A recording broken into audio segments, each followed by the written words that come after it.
चलिए फटाफट अंदाज में देख लेते हैं 5 मिनट में 25 खबरें। पीएम नरेंद्र मोदी ने लोगों से कोरोना वायरस को लेकर सुझाव मांगे हैं और इसके लिए 1 लाख रुपए तक के इनाम की घोषणा की गई है। देश में कोरोना पीड़ितों की संख्या 125 पहुंच गई है। इस बीच एक चौंकाने वाला मामला भी सामने आया है। 3 साल की एक बच्ची का कोरोना टेस्ट पॉजिटिव पाया गया। बच्ची के माता पिता भी कोरोना संक्रमित हैं। देश में अब तक महाराष्ट्र ऐसा राज्य है जहां कोरोना वायरस के सबसे ज्यादा केस सामने आए हैं। यहां अब तक कुल 40 केस सामने आ चुके हैं। कोरोना वायरस की वजह से देश में अब तक 2 मौत हुई हैं। कोरोना वायरस की वजह से देश के करीब 12 से ज्यादा राज्यों ने स्कूल कॉलेज बंद कर दिए हैं, जबकि कई राज्यों में परीक्षाओं की डेट को आगे बढ़ा दिया गया है। अभी तक उत्तर प्रदेश, दिल्ली, असम, हरियाणा, बंगाल, केरल, कर्नाटक, मध्य प्रदेश, बिहार समेत अन्य राज्यों में स्कूल कॉलेज बंद किए गए हैं। दुनिया भर में कोरोना वायरस से मरने वालों का आंकड़ा 7,000 को पार कर चुका है। वहीं वायरस की चपेट में 1,82,000 से ज्यादा लोग आए हैं। इटली में कोरोना वायरस से एक दिन में 349 लोगों की मौत हो गई है। वहीं अब तक 2100 लोगों ने कोरोना की वजह से दम तोड़ दिया है। चीन के बाद इटली में सबसे ज्यादा नुकसान हुआ है। कोरोना को लेकर गहलोत सरकार एक्शन में है। इसको लेकर देर रात सीएम अशोक गहलोत ने अपने आवास पर हाई लेवल रिव्यू मीटिंग की। सीएम अशोक गहलोत ने कोरोना वायरस के संक्रमण के बचाव के लिए केंद्र सरकार की एडवाइजरी को लागू करने का फैसला लिया।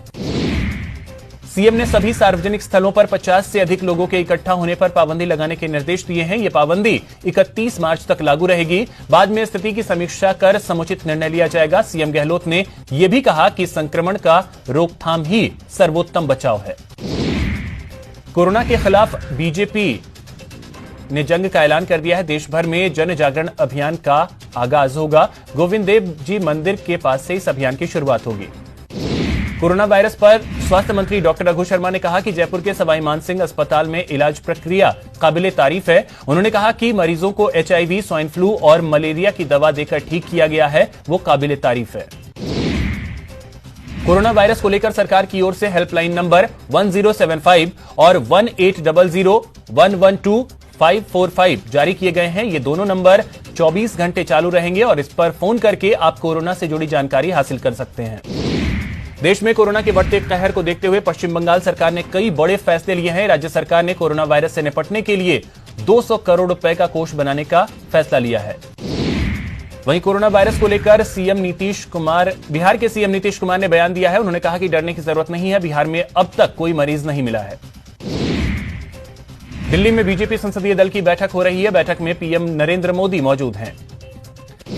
मध्य प्रदेश में चल रही राजनीतिक रस्साकशी पर सुप्रीम कोर्ट में आज सुनवाई होगी। बीजेपी नेता और पूर्व मुख्यमंत्री शिवराज सिंह चौहान के साथ 9 बीजेपी विधायकों ने सुप्रीम कोर्ट में याचिका दायर की है। कांग्रेस के बागी विधायकों ने आज बेंगलुरु के रिजॉर्ट में प्रेस कॉन्फ्रेंस किया। बागी विधायकों ने कहा कि हमारे नेता ज्योतिरादित्य सिंधिया हैं। हालांकि बीजेपी में जाने पर फैसला नहीं लिया है। वे इस पर विचार करने के बाद फैसला करेंगे।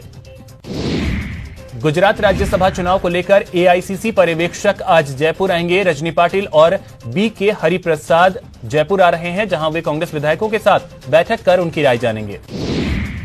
गुजरात कांग्रेस के 68 विधायक जयपुर में डेरा जमाए हुए हैं। बीती रात 20 और कांग्रेस विधायक जयपुर पहुंचे। ये सभी नेता शिव विलास रिसोर्ट में रुके हुए हैं। निर्भया के चारों दोषियों को तिहाड़ प्रशासन फांसी देने के लिए पूरी तरह तैयार है। आज शाम फांसी देने वाले जल्लाद पवन तिहाड़ जेल पहुंचेंगे। पवन के तिहाड़ जेल पहुंचने के बाद एक बार फिर डमी फांसी दी जाएगी।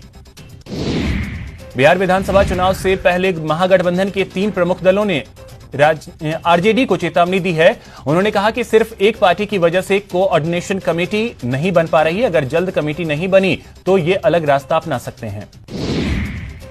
आज सुप्रीम कोर्ट नौसेना में महिलाओं के परमानेंट कमीशन मामले पर फैसला सुनाएगा। आर्मी के मामले में सुप्रीम कोर्ट पहले ही यह फैसला सुना चुका है। पूर्व सीजेआई रंजन गोगोई को राष्ट्रपति ने राज्यसभा के लिए नामित किया है। केंद्र सरकार की ओर से जारी किए गए नोटिफिकेशन में राष्ट्रपति ने पूर्व सीजेआई को राज्यसभा के लिए मनोनीत किया। आईपीएल पर कोरोना वायरस के संकट को लेकर बीसीसीआई ने मुंबई में गवर्निंग काउंसिल और सभी 8 फ्रेंचाइजियों की संयुक्त बैठक बुलाई थी। इसमें आईपीएल के छोटे फॉर्मेट समेत कई विकल्पों पर चर्चा की गई। भारतीय क्रिकेट टीम के पूर्व बल्लेबाज और कमेंटेटर संजय मांजरेकर को भारतीय क्रिकेट कंट्रोल बोर्ड ने कमेंट्री पैनल से बाहर कर दिया है। दरअसल कमेंट्री पैनल में संजय को हमेशा ही दूसरे से अलग राय रखते हुए पाया जाता था।